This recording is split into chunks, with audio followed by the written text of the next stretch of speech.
காக்கான்னு சொல்கிறதுக்கு என்ன அர்த்தம் தெரியுங்களா? என்னன்றத இயக்குனரும் நடிகருமாகிய திரு பேர் என்ன சார்? தேனி கே பரமன். தேனி கே பரமன் இல்லை, தேனி கே பரமன். அவர் வந்து இனிப்பாக இந்த தேனியிலேருந்து வந்ததுனால திரு பரமன் அவர்கள் இந்த காக்கா படத்தை பற்றி விரிவாக பறந்து சொல்லுவார். சொல்லுங்கள். ஆர்என் பிக்சர்ஸ் திருமதி ரேணுகா கிருஷ்ணசாமி தயாரிப்பில் உருவான இந்த காக்கா திரைப்படம் வருகிற ஜனவரி 2ஆம் தேதி உலகமெங்கும் திரையரங்கில் வெளியாகிறது என்பதை மிக மகிழ்ச்சியோடு தெரிவித்துக் கொள்கிறோம். நிறைய பேர் காக்கான்னா என்னன்னு கேட்குறாங்க.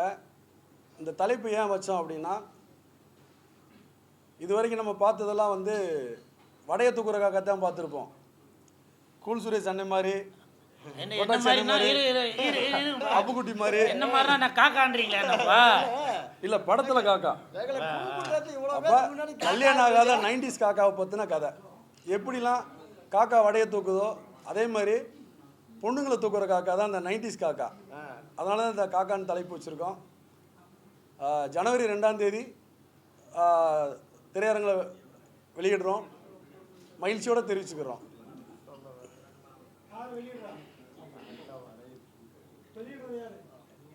இந்த படத்தை வந்து தமிழ்நாடு முழுக்க வெளியிடுறது வந்து அஜய் ஃபிலிம் ஃபேக்டரி வந்து வெளியிடுறாங்க. இது முழுக்க பொழுதுபோக்கை மையமாக வச்சு எடுக்கப்பட்ட முழு நீள காமெடி படம்.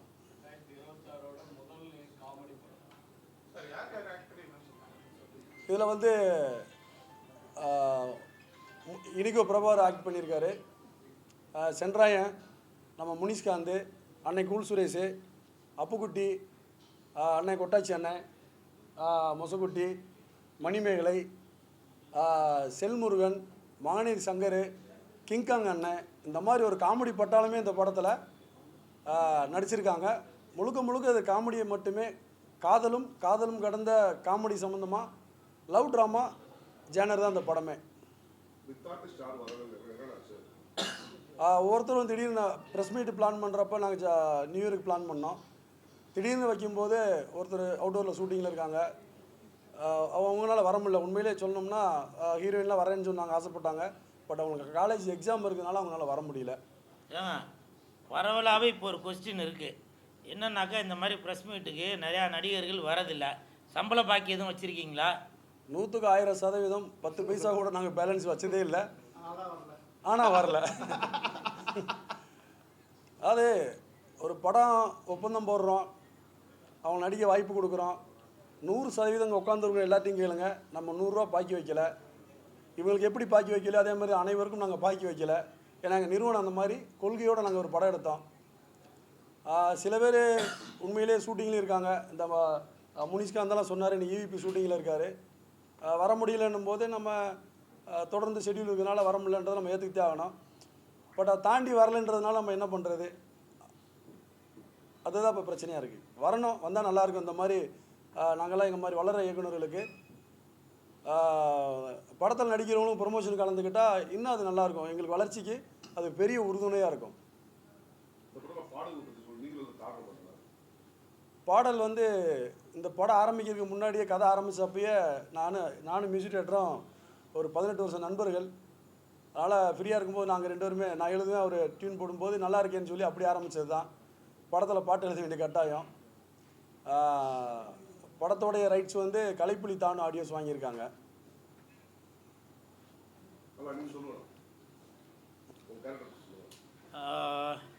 படம் பேர் காக்கா. அதாவது சிங்கம், புலி அதெல்லாம் கூட நம்ம கண்ணுக்கு தெரியாமல் இருக்குது. நம்ம ஜூ அந்த மாதிரிலாம் பார்த்துருப்போம். ஆனால் காக்கா டெய்லியும் நம்ம வந்து கண்ணில் பட்டுகிட்டே தான் இருக்கோம். சில இடத்துல காக்கா வந்து வணங்குவாங்க. முக்கியமாக இன்றைக்கி வணங்குவாங்க. இன்றைக்கி வந்து அமாவாசை. இந்த அமாவாசை அன்ற தினத்தில் இன்றைக்கி காலையில் கூட எங்கள் அப்பாவுக்கு வந்து நான் காக்காவுக்கு சாப்பாடு வச்சுட்டு தான் வந்தேன். இன்றைக்கி வெள்ளிக்கிழமை. நிறையா பேர் கூட இன்றைக்கி நான் படம் பார்க்க வரலன்னு சொல்லி கேட்டப்போ அவங்களே ஒரு முடிவு பண்ணியிருக்காங்க, இன்றைக்கி வெள்ளிக்கிழமை. அது மட்டும் இல்லாமல் இன்றைக்கி அமாவாசைன்றதுனால கூல் சுரேஷ் காக்காவுக்கு சாப்பாடு வைக்க போயிருப்பார், அதனால தான் இன்றைக்கி அவர் படம் பார்க்க வரல போல் அப்படின்னு. அதுவும் ஒரு உண்மை தான் அது. அப்படி காக்கா வந்து நம்ம கூட ஒன்றி பழகிறது தான் அந்த காக்கா. இன்னொரு விஷயம் தெரியுங்களா, மற்ற மிருகங்களாவது நம்மளை தாக்கும், நமக்கு வந்து கேடு நினைக்கும். ஆனால் காக்கா வந்து ஒரு ஏதோ ஒரு விஷயங்கள், ஒரு எலியோ ஏதோ ஒன்று செத்து கிடந்தா கூட அந்த இடத்த சுத்தம் பண்ணுறதுக்கு அந்த காக்கா இழுத்துட்டு போவோம். அதெல்லாம் நீங்கள் கவனிச்சிங்களா என்னன்னு தெரில. எல்லாமே நம்ம வந்து நெகட்டிவாக தான் பார்த்துட்ருக்கோம், பாசிட்டிவாகவும் பார்ப்போம். புரியுதுங்களா? காக்கா வந்து அவ்வளோ ஒரு நம்மளோட வாழ்க்கையில் வந்து ஒரு ஒரு இன்றியமையாத ஒரு ஜீவன் அது. அப்படிப்பட்ட அந்த பேரை படத்திற்கு நம்ம இயக்குனர் பரமன் அவர்கள் சூட்டியிருக்காரு. அவருக்கு என் மனமார்ந்த வாழ்த்துக்கள். ஏன்னா இப்போ என்னென்னவோ பேர் வைக்கிறாங்க, புரியவே மாட்டுது. இங்கிலீஷில் பேர் வைக்கிறாங்க, நமக்கு டைப் பண்ணுறதுக்கும் கஷ்டமாக இருக்குது. இந்த காக்கான்றது குழந்தைகள் ஸ்கூல் படிக்கிற தொட்டுக்கலாமா தெரியாமல் தொட்டேன். ஸ்கூல் படிக்கிறவங்க தங்கச்சியாக இருந்தாலும் சரி, வயசான ப்ரொபோசர் இந்த கல்ட்டு பையலா இருந்தாலும் சரி, அப்படி காதல் அழிவதில்லை அதெல்லாம் வெளில சொல்லாத. டேய் அது சந்தானம் சொல்லிட்டான், இரு இரு. அப்படி அப்படி அந்த காக்கான்ற ஒரு விஷயம் நம்மளுடைய வாழ்க்கையில என்னப்பா திடீர்னு கோத்தாங்கிட்ட சார் சாமி சார்னா சாமி சார்னா மாலை போட்டுக்கிட்டு அவன் கேமரா இருக்கிறத மறந்துட்டு கொட்டாச்சி ஆத்தான்ட்டான்பா. சாமி ஐயப்ப சாமி, இவன் வந்து உன்னைய பாக்குறதுக்கு சபரிமலைக்கு வருவான். அவன் வேன்ல வரானோ பஸ்ல வரானோ எதுல வரானோ தெரியாது. இவனை பத்திரமா கூட்டிட்டு போயிட்டு கூட்டிட்டு வந்துரு சாமி. நீ நல்லா இருக்கும்னு தான் நான் வேண்டுவேன். அதுதான் அதே தான்டாப்பா நானும் சொல்றேன். கொட்டாச்சி நான்லாம் வந்து பாலிய சிநேகிதர்கள் ஒரே தட்டில் சாப்பிட்டவங்க. இன்னைக்கு கொட்டாச்சி அவர் கூடலாம் நடிக்கிறதுல வந்து நான் ரொம்ப சந்தோஷப்படுறேன். அதே மாதிரி இயக்குனர் பரமன் அவர்களை பற்றி சொல்லணும்னாக்கா ரொம்ப ஏன்னா அவ்வளவு இருக்கு, சொல்லிட்டே இருக்கலாம். அதான் அவருக்கு வேற ஏதோ படத்துக்கு போகிறதுக்கு டிக்கெட் எடுத்து வச்சுக்கிறாங்க. அவனுக்கு மணி ஆகி போச்சு, அதனால நான் பேசிட்டாக்க என்னை விட்டுருங்கன்னு இருக்கான். உண்மையிலே கொட்டாச்சு பரமன் மாதிரி நண்பர்கள் எனக்கு ஒரு 20 வருஷமாக தெரியும். அவரை ஒரு ஒரு கேரக்டர் ஆர்டிஸ்டாக இருந்து அப்புறம் ஒரு அசிஸ்டன்ட் டைரக்டர் ஆகி ஒரு டைரக்டர் ஆகி குடும்பத்தை பார்த்து அப்படி வந்து ஒரு ஒரு ஒரு எந்த ஒரு ஹெல்ப்பும் இல்லாமல் தத்தளித்து கல்யாணம் பண்ணி அது குடும்பத்தையும் காப்பாற்றி சினிமாவிலையும் இன்றைக்கி ஒரு பெரிய இயக்குனராக வந்திருக்காரு. அப்படின்னாக்கா அது வந்து இவருடைய உண்மையும் நேர்மையும் தான் காரணம். இந்த நேரத்தில் இந்த காக்கா படத்தோட ப்ரொடியூசர் சதீஷ் சார், அவர் கனடா நாட்டில் உள்ளவர். அந்த தமிழருக்கு நான் பாதம் தொட்டு வணங்குகிறேன். ஏன் தெரியுங்களா, இந்த மாதிரி ஒரு நண்பரை நம்பி நீங்கள் பணம் போட்டு ஒரு படம் எடுப்பறமா அப்படின்னு சொல்லியிருக்கீங்களா. காரணம் என்ன தெரியுமா, எனக்கு தெரிஞ்சு ப்ரொடியூசர் கொடுத்த பணத்தில் இந்த பரமன் அவர்கள் ₹1 கூட செலவு பண்ணியிருக்க மாட்டார். வேணா தெரிஞ்சோ தெரியாமலோ மறந்தோ இவரோட பையனுக்கு ஒரு சிக்கன் ரைஸ் வேணால் ஒன்று வாங்கி கொடுத்துருப்பாரே தவிர எனக்கு தெரியும். அப்படி ஒரு கள்ளங்கபடம் இல்லாத மனிதர். இப்படிப்பட்ட மனிதர்களை தாங்க நம்ம எல்லாரும் சோதிச்சுட்ருக்கோம். யார் பந்தா காட்டுறாங்களோ அவங்கள தான் தூக்கி விட்டுட்டு இருக்குது. யார் வந்து நான் நடிக்க வரமாட்டேன் எனக்கு டேட் இல்லைன்னு சொல்கிறாங்களோ அவங்கள்ட்ட தான் போய் ஒரு நாள் டேட்டு கொடுங்க, அரை நாள் டேட்டு கொடுங்கன்னு போய் கெஞ்சிருது. வாரம் கம்ப்ளைண்ட் வந்துட்டு தானே இருக்குது, பார்த்துட்டு தானே இருக்கிறீங்க. ஒரு ப்ரொடியூசரும் ஒரு டைரக்டரோட நிலைமையை யோசிச்சு பாருங்க. நான் இந்த வார்த்தையை சொல்கிறதுக்கு எனக்கு தகுதி இருக்கான்னு தெரில, இருந்தாலும் நான் சினிமா சோறை சாப்பிட்றவன், அதனால் சொல்கிறேன். தயவு செய்து இயக்குனர் சங்கமும் தயாரிப்பாளர் சங்கமும் இனிமேல் நீங்கள் நடிக்கிற படத்துக்கு தயவு செய்து ப்ரொமோஷனுக்கு வாங்க அப்படின்னு சொல்லி ஒரு அக்ரிமெண்ட்டு போடுங்க. அது வந்து அவங்க பணம் வாங்கிட்டு தானே நடிக்க வராங்க. ஏங்க ஒரு படத்துக்கு வர முடியலன்னா பரவாயில்லைங்க, 2 படத்துக்கு வர முடியலன்னா பரவாயில்லைங்க, எல்லா படத்துக்குமா வர முடியாது. என்ன ஜப்பானில் ஜாக்கி சான் கூட ஷூட்டிங்க, மலேசியாவில் மைக்கேல் ஜாக்சன் கூட ஷூட்டிங்க, அமெரிக்காவில் அர்னால்டு கூட ஷூட்டிங்க. யாருக்கிட்டங்க விதவிதமாக கதை சொல்லிட்டு இருக்கீங்க. இந்த மாதிரி பரம மாதிரி ஒரு ஆள் கஷ்டப்பட்டு இன்னைக்கு வந்து ஒரு இயக்குனராகிறதுக்கு எவ்வளோ கஷ்டப்பட்டுருப்பாரு. இந்த படத்தில் இந்த காக்கா படத்துக்கு எவ்வளோ பேருக்கு அவர் வாய்ப்பு கொடுத்துருக்காரோ அவங்க எல்லாருமே நன்றி மறக்கவே கூடாது, தெரியுங்களா. அப்படி இவரோட உழைப்பு மட்டும் இல்லை பணத்தையும் கொடுத்துருக்காரு. புரியுதுங்களா? இவரை நம்பி ஒரு தயாரிப்பாளர் வந்திருக்காரு. அந்த தயாரிப்பாளர் வெளிநாட்டு தயாரிப்பாளர். அவர் வந்து என்ன நினைப்பாரு பரமனை பற்றி, நம்மளோட சினிமா இண்டஸ்ட்ரியை பற்றி என்ன நினைப்பாரு? காக்கான்னு நம்ம ஒரு படம் ஒன்று எடுத்தோம், அந்த படத்தில் நடித்தவங்களாம் வரலையா, காக்காவா விடுங்க. காக்காவாக இருந்தாலும் சரி, மாக்காவாக இருந்தாலும் சரி, சோக்காவாக இருந்தாலும் சரி, எந்த படமாக இருந்தாலுமே நீங்கள் நடிக்கும்போது பணம் வாங்குறீங்க பார்த்தீங்களா? பெல்லு கூட அடிக்குது, ஆமான்னு சொல்லுது. அப்படி பணம் வாங்கிட்டு தானே நடிக்க வரீங்க. இதே நீங்கள் ஹிந்தி படத்தில் இதே மாதிரி பண்ண முடியுமா? தெலுங்கு படத்தில் இந்த மாதிரி பண்ண முடியுமா? இண்டஸ்ட்ரியிலேருந்தே தூக்கிடுவாங்க. புரியுதுங்களா? அதனால் தயாரிப்பாளர் சங்கமும் இயக்குனர் சங்கமும் தயவு செய்து இனிமேல் நடிக்கிறவங்களுக்கு இதை ஒரு கண்டிஷன் ஒன்று போடுங்க. அதே மாதிரி பரமன் கூட நல்ல மனிதனாக இருப்பதால் தான் நிறையா பேர்ட்ட அக்ரிமெண்ட்டே போடலங்க. தெரியுதுங்களா? அதுதான் இவர் பண்ண பெரிய தப்பு. அக்ரிமெண்ட்டை போட்டிருக்கணும். நிறையா பேர் எனக்கு தெரிஞ்சு அவங்க பேசின சம்பளத்தை விட 5000 10,000 கூட தான் கொடுத்துருப்பா. எனக்கு தெரியும். காரணம், இவர் ஷூட்டிங் ஸ்பாட்டில் நடந்துக்கிட்ட விதத்தை நான் பார்த்தேன். அப்படி இந்த காக்கா படத்திற்கு அப்படி உழைத்தார். உழைச்சது மட்டும் இல்லைங்க, அருமையான சாப்பாடு, தங்குறதுக்கு ரூமு, அதுவும் இல்லாமல் இன்னொன்றுனாக்கா இவரது மனைவி கிடைத்தது மிகப்பெரிய பாக்கியம். அப்படி ஒரு மனைவி அமைந்ததால் தான் இன்றைக்கி வந்து காக்கான்ற ஒரு படம் இவரால் வந்து டைரக்ஷன் பண்ண முடிஞ்சிருக்கு. அப்படி பக்கத்துணையாக இருந்தவங்க தான் அவங்க தங்கச்சி பேர் எனக்கு தெரியல. அப்படி அவங்க ஷூட்டிங் ஸ்பாட்லேயும் சரி, என்னங்க ஒரு கல்யாண வீட்டுக்கு போனாங்க, பொண்ணோட அப்பாவும் அம்மாவும் இல்லை மாப்பிள்ளையோட அம்மாவும் அப்பாவும் நம்மளை எப்படி கவனிச்சுப்பாங்க, வாங்க உட்காருங்க சாப்பிடுங்க அப்படின்னு நம்மளை எப்படி உபசரிப்பாங்க, அந்த மாதிரி இவரோட மனைவி அந்த தங்கச்சி அப்படி உபசரித்தாங்க. உண்மையிலே சொல்கிறேன், இந்த காக்கா படத்திற்கு துரோகம் நினைப்பவர்கள், அது என் வாயில் சொல்லக்கூடாது, சொல்கிறேன், சினிமா சாப்பாடு தான் நாங்கள் சாப்பிட்றோம். 100 பேருக்கு இவர் வேலை கொடுத்துருக்காரு. எனக்கு தான் இன்றைக்கி வேலை. இன்றைக்கி நான் எந்த ஊர்லேருந்து வந்திருக்கேன்னு தெரியுமா? அதை நான் இவர்கிட்ட கூட சொல்லலை. ஏன் சொன்னேன்னாக்கா, மற்ற நடிகருக்கும் நமக்கும் வித்தியாசம் இருக்குதுங்க. அப்படி நம்ம இந்த சாப்பாட்டுக்கும் அவர்கிட்ட வாங்கின சம்பளத்துக்கு கொஞ்சமாச்சும் ஒரு மரியாதை கொடுப்போம். நான் யாரையுமே குறிப்பிட்டு இவர் அவர்னு சொல்ல வரல, பொதுவாக சொல்கிறேன். தமிழ் சினிமாவில் நிறையா பேர் என்ன பண்ணுறாங்க, நடிக்கிறதுக்கு மட்டும்தான் என் வேலை, ப்ரொமோஷனுக்கு வரமாட்டேன், டப்பிங்க்கு அமெரிக்காவுக்கு எடுத்துகிட்டு வா, அண்டாட்டாய்க்கு எடுத்துகிட்டு வா அப்படின்னு நிறையா பேர் சொல்லி தாங்க. எல்லாருமே தாங்க பிஸி. இவர் அவங்க வீட்டில் தோட்டத்தில் விளைஞ்சதா பணத்தை எடுத்து கொடுக்குறாரு. இவரை நம்பி ஒரு ப்ரொடியூசர் பணம் கொடுத்துருக்காரு. அந்த வெளிநாட்டு ப்ரொடியூசர் நினச்சிருப்பாரு, பரவாயில்ல பரமன் மாதிரி ஒரு இயக்குனர் கிடைச்சதால இன்னும் 10 படம் பண்ணலாம்பா அப்படின்னு. ஆனால் இந்த நடிகர்கள் பண்ண விஷயத்தினால அந்த 9 படம் எடுக்க முடியாமல் போயிடும்ல. இதனால் யாருக்கு இழப்பு?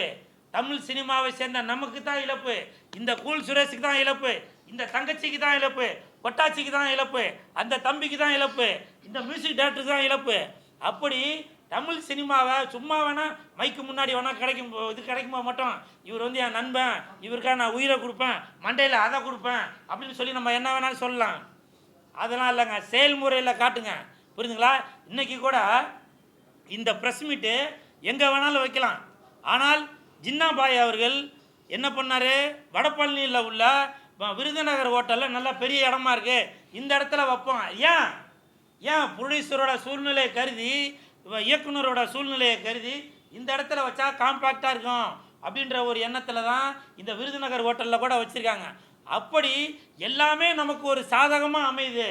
அப்படின்றப்போ இந்த படத்துக்கு நம்ம சப்போர்ட் பண்ணணுமா வேணாமா? தயவு செஞ்சு சொல்கிறேங்க, இவர் ஆம்பளை தாங்க, ஆனால் இந்த படத்தில் நிறையா பேர் இவரை கற்பழிச்சிட்டாங்க, கதற கற்பழிச்சிட்டாங்க, கர்ப்பமாக்கியிருக்காங்க. எனக்கு தெரியும், அதெல்லாம் கர்ப்பமாக்கியிருக்க மீன்ஸ் அது ஏதோ நான் வேற ஒரு அர்த்தத்தை சொல்ல. ஒரு கர்ப்பமான அந்த தாய் 10 மாதம் எப்படி கஷ்டப்படுவாங்க, திரும்பி படுக்க முடியாது, உட்கார முடியாது, நடக்க முடியாது, சாப்பிட முடியாது, தலை சுத்தம். அப்படி அந்த தாய் 10 மாதம் என்னென்ன கஷ்டங்களை அனுபவிச்சாங்களோ அதே மாதிரி தான் இந்த பரமன் அவர்கள் இந்த படத்தை வெளியிடுறதுக்காக அவ்வளோ கஷ்டப்பட்டுட்டு இருக்காருங்க. மனசு கொதிக்குது. நான் நேரடியாக கண்கூட பார்த்தவன். நான் ஒரு வாரத்துக்கு ஒரு தடவை, ஒரு மாதத்துக்கு ஒரு தடவை இவருக்கு ஃபோன் பண்ணுறப்போ அவர் கண்ணிலேருந்து ரத்தம் தாங்க வரல, அவ்வளோ கஷ்டப்பட்டுருக்காருங்க இந்த படத்துக்கு. தயவு செஞ்சு இப்போவும் சொல்கிறேன், இப்போ நான் சொன்னதெல்லாம் வந்து சினிமா இண்டஸ்ட்ரிக்கு மட்டும் இல்லைங்க, பொதுவாகவே தான். நீங்கள் எந்த இடத்துல வேலை செய்கிறீங்களோ, ஹோட்டலில் வேலை செஞ்சாலும் சரி, கன்ஸ்ட்ரக்ஷனில் வேலை செஞ்சாலும் சரி, கம்ப்யூட்டரில் வேலை செஞ்சாலும் சரி, அந்த இடத்துல வேலை செய்கிற இடத்துக்கு கொஞ்சமாச்சும் விசுவாசமாக இருங்குங்க. அந்த ஓனர் சம்பளம் தராருல, சாப்பாடு போடுறாருல, அதுக்கு கொஞ்சமாச்சும் விசுவாசமாக இருக்கணுன்றக்காக தான் சொல்ல வேணாம். இந்த படம் காக்கா படம் வருகின்ற ஜனவரி 2ஆம் தேதி நியூ இயருக்கு மறுநாள் படம் வருது. படத்தை பாருங்கள், என்ஜாய் பண்ணுங்க. காக்கா காக்கா காக்கா படம் நல்லா இருக்கும். சோக்கா சோக்கா சோக்கா. ஓகே, படத்தை பாருங்கள், என்ஜாய் பண்ணுங்க. நல்லா கேட்டீங்க. இப்போ இந்த படம் காக்கா படம். இந்த காக்கா படத்தில் பரமன் அவர்கள் தெரிஞ்சோ தெரியாமலோ நாலஞ்சில் நூற்றுக்கணக்கான நடிகர்களை போட்டு நான் தான் ஹீரோ நான் தான் ஹீரோ நான் தான் ஹீரோன்னு பல சண்டை. அது உங்களோட உள் மனசுக்கு தெரியும். இப்போ நான் சொல்கிறேங்க, காக்கா படத்துக்கு நான் தான் ஹீரோ. தட்டாகையா, இந்த காக்கா படத்துக்கு நான் தான் ஹீரோ. காக்கா படத்துக்கு இந்த கூல் சுரேஷ் தான் ஹீரோ. சரிங்களா? படத்தை வந்து பாருங்கள், என்ஜாய் பண்ணி. இந்த படத்தில் என்னோட கேரக்டர் வந்து சொல்லலாமா? இப்போ சொல்கிறேன். இந்த காக்கா படத்தில் ஒண்டிக்கட்டை தானே, தனிக்கட்டை. நானும் வந்து எனக்கு ஒரு செம்ம கட்டை அமையும் அப்படின்னு பார்த்தேன். எனக்கு ஒரு தனிக்கட்டை அப்படின்ற பேர் தான் வச்சுருக்காரு படத்தில்.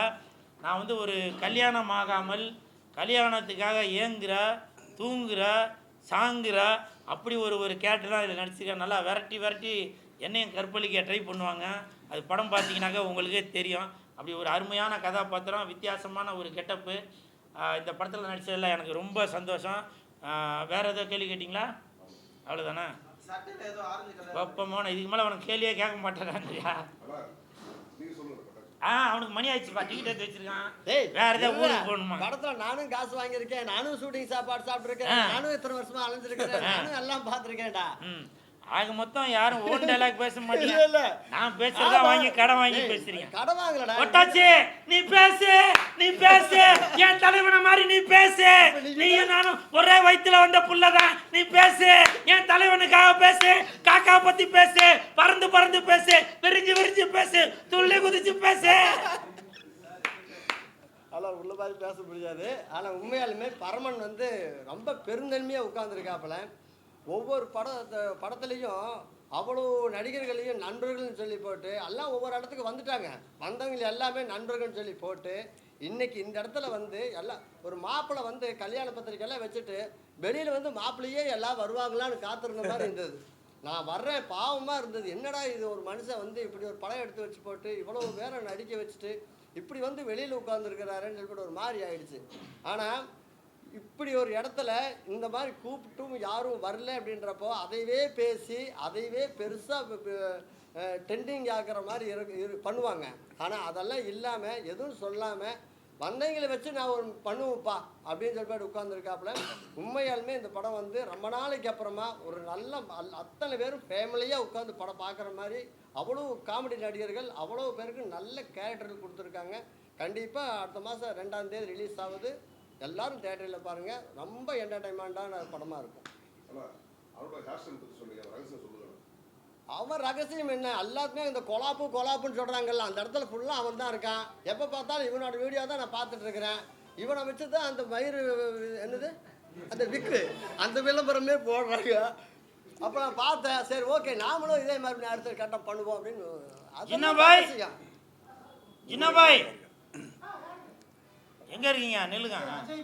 அஜய் பாய் ஜின்னாபாய். அப்புறம் இந்த படம் காக்கா படம் வந்து இன்னைக்கு ரிலீஸ் ஆகிறதுக்கு பக்கத்துணையாக இருக்கிற அஜய் ஃபிலிம் ஃபேக்ட்ரி அப்புறம் ஜின்னாபாய் அவர்களுக்கும் என் மனமார்ந்த வாழ்த்துக்களையும் நன்றிகளையும் தெரிவித்துக் கொள்கிறேன். இன்னைக்கு நிறையா படம் ஜின்னாபாய் அவர்கள் தான் வெளியிட்டு வராரு. இருந்தாலும் எனக்கு ஜின்னாபாய் மேலே ஒரு மிகப்பெரிய ஒரு கோபம் ஒன்று இருந்துகிட்ருக்கு.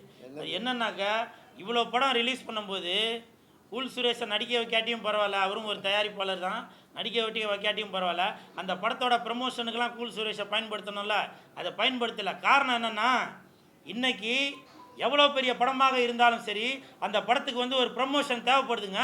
இன்றைக்கி கமல் சாராக இருந்தாலும் சரி, ரஜினி சாராக இருந்தாலும் சரி, அந்த படத்துக்கு ப்ரமோஷனுக்காக ஊராக போகிறாங்க, நாடாக போகிறாங்க.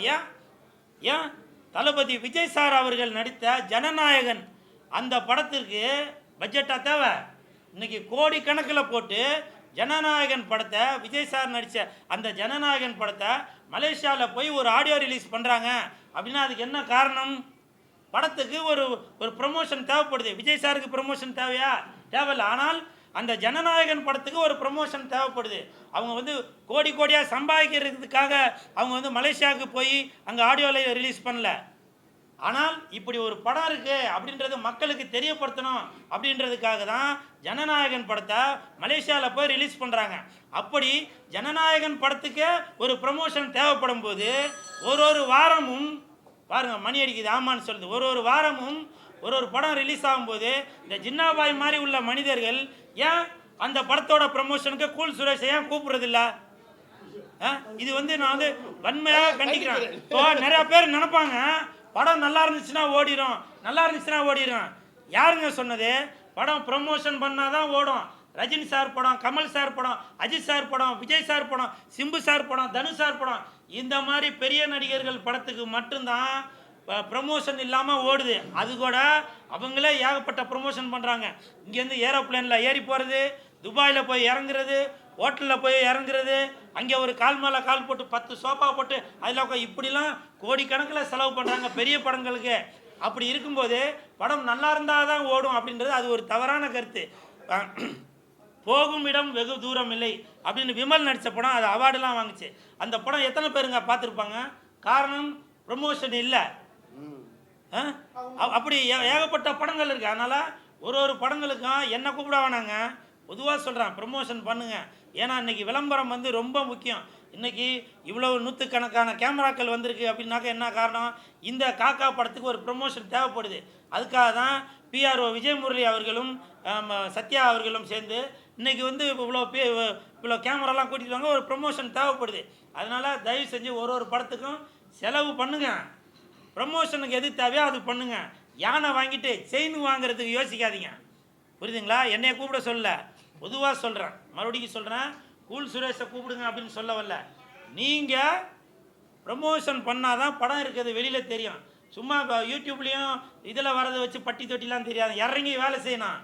புரியுதுங்களா? அப்போ தான் அந்த படம் இருக்கிறது வெளியில் தெரிய வரும்.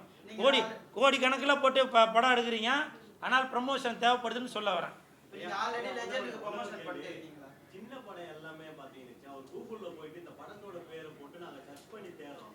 அதில் எந்த இன்ஃபர்மேஷனே இருக்க மாட்டேங்குது. ஒரு விக்கிபீடியானது கேஸ்டன் குழுன்னு இருக்கு. யாரெல்லாம் நடிச்சிருக்காங்க, டைரக்டர் யார், இயக்குனர் யார், செய்தி போட சொல்லி எந்த இதுவும் இருக்க மாட்டேங்குது. எதனால் அது ஏன் பண்ண மாட்டேங்குது? அது எதனால் என்றால் பிஆர்ஓ, இப்போ உதாரணத்துக்கு இப்போ விஜய் முரளி சார் இருக்கார்ல, அந்த மாதிரி ஒரு பிஆர்ஓ கிட்ட மாட்டினாங்க. இந்த மாதிரி நிறையா கேமராக்கள் வரும், இந்த வீடியோக்கள் எல்லாமே சோசியல் மீடியாவில் அப்லோட் ஆகும், அது விஷயங்கள் தெரிய வரும். இன்னொன்று, இப்போ இந்த மாதிரி ப்ரெஸ் மீட் நடக்கும்போது இதில் நடிச்சிருக்கவங்க எல்லாருமே வந்திருந்தாக்க நீங்கள் எழுதும்போதே இந்த நடிகர் அந்த நடிகர்னு டேரக்டரை கேட்காமல நீங்கள் எழுதி போடுவீங்களா இல்லையா? ஸோ இப்படி அந்த நம்மளே வந்து ஒரு ஒத்துழைப்பை கொடுக்காதால அது சோசியல் மீடியாவில் எப்படி வரும்? இது ரஜினி சார் படம்ல, கமல் சார் படம்ல, அஜித் சார் படம்ல, விஜய் சார் படம்ல ஆட்டோமேட்டிக்காக வருது. அதனால் அது எல்லாமே வரணும் அப்படின்னாக்க தகுந்த பிஆர்ஓக்கிட்ட சொல்லி, இல்லைனாக்கா என்ன மாதிரி ஆளுங்கள்கிட்ட சொன்னீங்கன்னாக்கா அது நல்லா பிரபலப்படுத்தி நல்லா வஞ்சகமே இல்லாமல் பட்டி தொட்டிலாம் தெரிகிற அளவுக்கு கூல் சுரேஷ் வந்து அதை பிரபலப்படுத்திடுவேன் அப்படின்னு சொல்கிறத விட உங்களுக்கே எல்லாருக்குமே தெரிஞ்சிருக்கும். அது டிஷர்ட்டு லெஜெண்டுப்பா.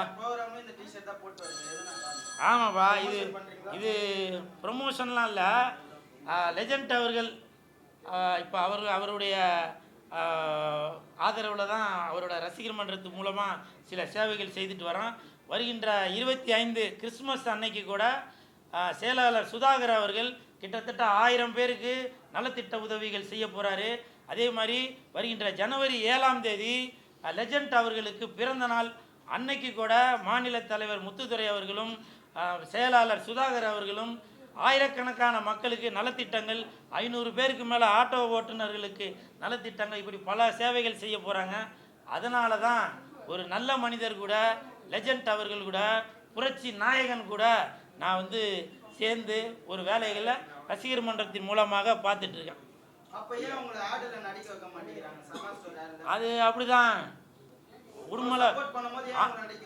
ஆம்பூர் பிரியாணி உடுமலைப்பேட்டையில் இருக்கிற நாய்க்கு தான் கிடைக்கும்னா அதை யாரும் தடுக்க முடியாது.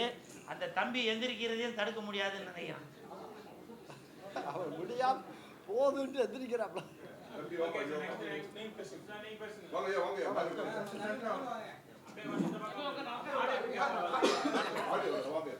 ஆடியோ வராங்க அப்படியே கொஞ்சம் படத்தை பற்றியும் கேளுங்க. முதல்ல அனைவருக்கும் வணக்கம். இது பரமண்ணனுக்கு முதல்ல எனக்கு வாய்ப்பு கொடுத்ததுக்கு ரொம்ப நன்றி. இதில் உள்ள ஆர்டிஸ்ட் எல்லாமே அவங்கவுங்க வேலையை கரெக்டாக பண்ணாங்க. இதில் பரமண்ணன்கிட்ட பிடிச்ச விஷயமே என்னென்னா, ஷூட்டிங் 6 மணிக்கு வந்தால் சாயந்தரம் 6 மணி பேக்கப், ஓகேவா? இதில் இடையில பர்சனல் வேலை இருந்தாலும் ஃப்ரீயாக விட்டுறாரு. அவர் உண்மையாக இருக்கிறார். அந்த உண்மை அங்கே ஒரு சில இடத்துல இல்லை. அதை நான் கண்ணால் பார்த்தேன். அது யார் யாருன்னு சொல்லலை, இது எனக்கு சொல்லணும்னு தோணுச்சு. இவ்வளோ ஒரு ஃப்ரீடம் கொடுக்குறவருக்கு நீங்கள் ஏன் வந்து கொஞ்சம் சப்போர்ட் பண்ணலாம்ல, புரியுதுங்களா? அதனால் அண்ணே, இந்த படத்தோட இன்னும் நீங்கள் நிறைய படங்கள் பண்ணுவீங்க. வாழ்த்துக்கள் அண்ணே, ரொம்ப நன்றி. இதில் அண்ணன் கூட தான் ட்ராவல் பண்ணுறேன். இதில் ஒரு காமெடி ரோல் பண்ணிகிட்ருக்கேன். கொட்டாஞ்சி அண்ணன் கூட தான் பண்ணிகிட்ருக்கேன். நல்ல கேரக்டரு. படம் வந்துச்சுன்னா கொஞ்சம் நல்லாயிருக்கும். நல்ல ஒரு காமெடி.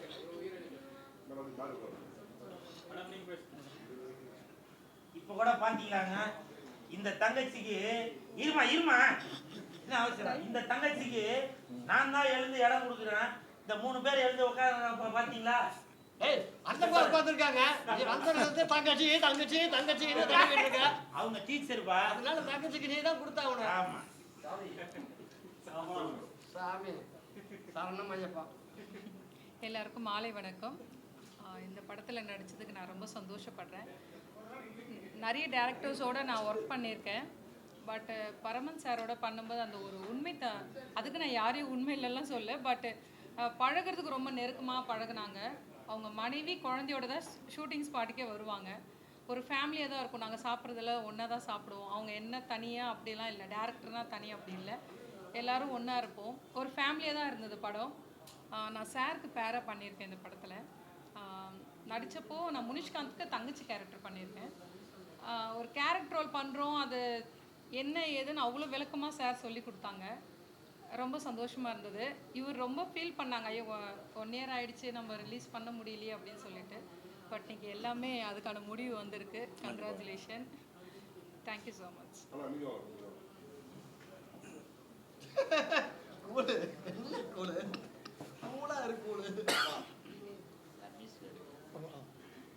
வணக்கம், எல்லாருக்கும் வணக்கம்.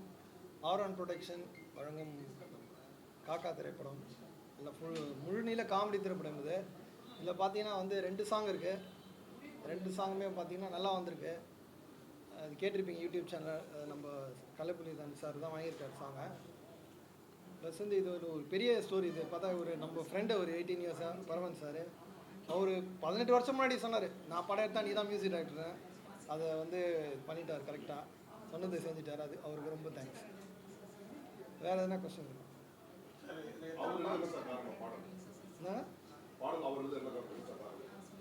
ஆக்சுவலாக அவர் நல்லா எழுதுறா. நாங்கள் நிறைய சாங் பண்ணுவோம், அதுலேயே நல்லா எழுதிருந்தார். சரி, அப்படியே இந்த படத்துலையும் அப்படியே கண்டினியூ பண்ணிட்டார். நல்லா ஆனால் பாட்டு சூப்பராக இருந்தது. முட்டக்கண் பறவைன்னு சாங் பேர், அருமையாக இருந்தது.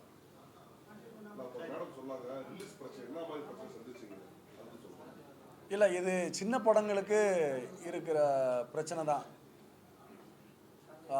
ஒரு படம் ரிலீஸ் ஆனோம்னா பெரிய ஹீரோ படங்கள், இன்டர்நேஷ்னல் அளவில் இருக்க படங்கள்லாம் வரும்போது தேட்டர் கம்ப்ளீட்டாக அவங்க ஆக்குபை பண்ணிக்கிறாங்க. அந்த மாதிரி நேரங்களில் நம்மளுக்கு ஒன்று தேட்டர் கிடைக்க மாட்டுது. அப்படியே கிடைச்சாலும் ஷோ மார்னிங் மாதிரி அந்த மாதிரி சொல்கிறாங்க. ஸோ அந்த மாதிரி நேரங்களில் படம் ரிலீஸ் பண்ணால் அது நமக்கு தான் பின்னடைவாக இருக்குது. அப்போ பெரிய படங்கள் வராத நேரங்களில் நம்ம ரிலீஸ் பண்ணும்போது நமக்கு தேட்டர் நிறையா கிடைக்கும்ன்றதுக்காக தான் சில நேரங்களில் கொஞ்சம் தள்ளி போட வேண்டிய சூழ்நிலை வந்தது. இடையில போஸ்ட் ப்ரொடக்ஷன் ஒர்க் கொஞ்சம் நடந்துட்டு இருந்தது. அதெல்லாம் முடிச்சு இப்போ தான் ஜனவரி 2 ரிலீஸுக்கு நம்ம ரிலீஸ் பண்ணுறோம். சமீபத்தில் வர படங்கள் வந்து நிறையா க்ரைம் கதை, கேங்ஸ்டர் கதை, பேய் கதைகள் நிறையா வருது. இந்த படம் முழு நீள காமெடி படம். ஆரம்பத்திலேருந்து நீங்கள் இந்த போஸ்டர் பார்த்தாலே தெரியும், ஒரு காமெடி பட்டாளமே நடிச்சிருக்க ஒரு காமெடி படம். இது காமெடி படம் மட்டும் கிடையாது. இதில் வந்து இந்த பிரபஞ்சத்துக்கு என்ன தேவைன்றது சொல்லியிருக்கோம்.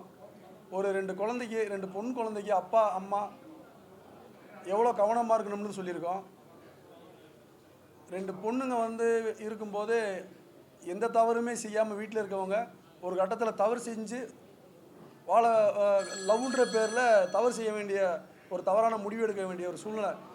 அது ஏன் வருது, சொசைட்டியில் என்ன நடக்குது, லவ்ன்ற பேரில் எவ்வளோ பிரச்சனைகள் இருக்குது, பொண்ணுங்களுக்கும் எவ்வளோ பிரச்சனை இருக்குது, பசங்களுக்கும் எவ்வளோ பிரச்சனை இருக்குது, கல்யாணம் ஆகாதவங்களுக்கு எவ்வளோ பிரச்சனை இருக்குது, கல்யாணம் ஆகிட்டு மறுபடியும் கல்யாணத்துக்காக ட்ரை பண்ணுறவங்க எவ்வளோ பிரச்சனை இருக்குன்ட்டு முழுக்க இதை காமெடியாக சொல்லியிருக்கோம். இதை சீரியஸ் எங்கேயுமே சொல்ல முடியாது.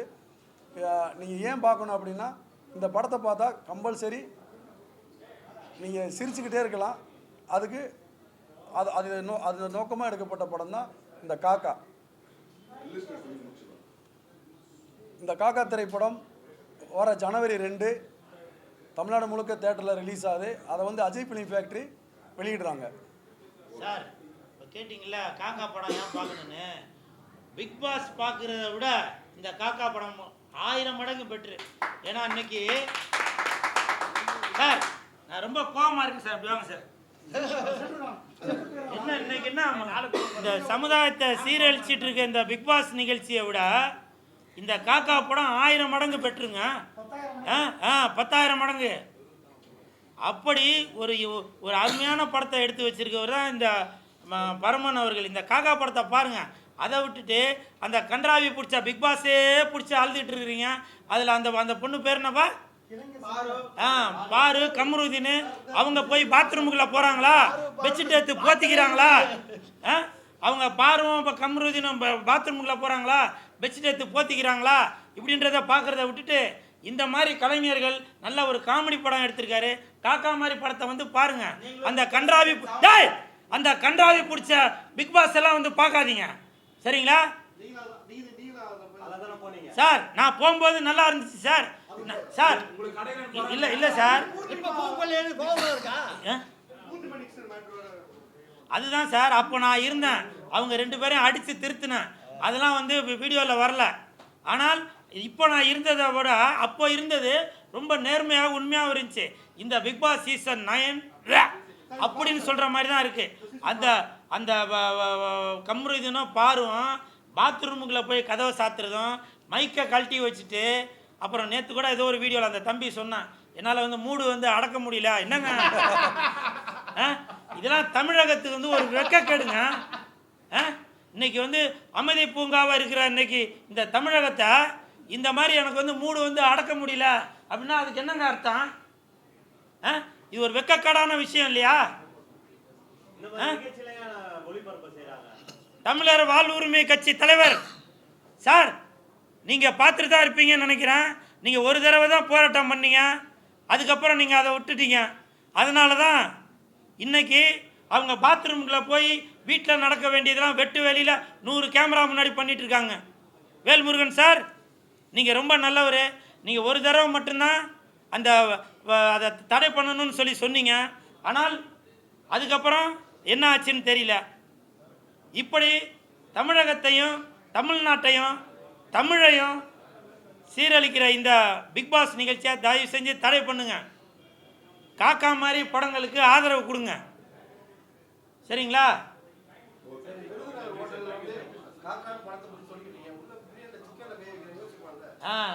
நல்ல கேள்வி கேட்டீங்க. இது வந்து இந்த விருதுநகர் பிரியாணி இந்த கடையில் இந்த காக்கா படத்தோட ப்ரமோஷனுக்காக தான் இங்கே வந்திருக்குமே தவிர இந்த கடையில் சிக்கன் பிரியாணி, மட்டன் பிரியாணி, காடை, கௌதாரி, பறக்கிறது, ஓடுறது, நெளிகிறது எல்லாமே இருக்கும். ஆனால் காக்கா மட்டும் இருக்காது. காக்கா ஏன் இருக்காதுன்னா ஜனவரி 2ஆம் தேதி அன்னைக்கு தேட்டரில் இருக்கும். உங்களுக்கு காக்கா வேணும் அப்படின்னாக்கா ஜனவரி 2ஆம் தேதி அன்னைக்கு தேட்டருக்கு வாங்க, சரிங்களா? இதுதான் விருதுநகர் ஹோட்டலோட ஸ்பெஷலு. வடபழனியில் இருக்குது. நல்ல பெரிய இடம், நல்ல ஏசிக்குள்ளே ஜாலியாக வந்துட்டு சும்மா ஜம்முன்னு சாப்பிட்டு போகலாம். இன்றைக்கி இந்த இடத்த சூஸ் பண்ணியிருக்கிற ஜின்னாபாய் அவர்களுக்கும் பிஆர்ஓ விஜயமுரளி சார் அவர்களுக்கும் கிளாமர் சத்யா சார் அவர்களுக்கும் என் நண்பன் கர்ப்பமாக இருக்கிற என் நண்பன் கதற கற்பழிக்கப்பட்ட என் நண்பன் இவருக்காகவும் இன்னைக்கு விருதுநகர் ஹோட்டலில் இன்னைக்கு இந்த ப்ரெஸ் மீட் நடந்திருக்கு. கண்டிப்பாக காக்கா ஒரு பெரிய உயரத்துக்கு போய் இந்த காக்கா கழுகு மாதிரி வரும் அப்படின்னு சொன்னவொன்னா கைத்தட்டனா. ஒரு பஞ்சு போட விட மாட்டீங்க. ஓகே, நன்றி.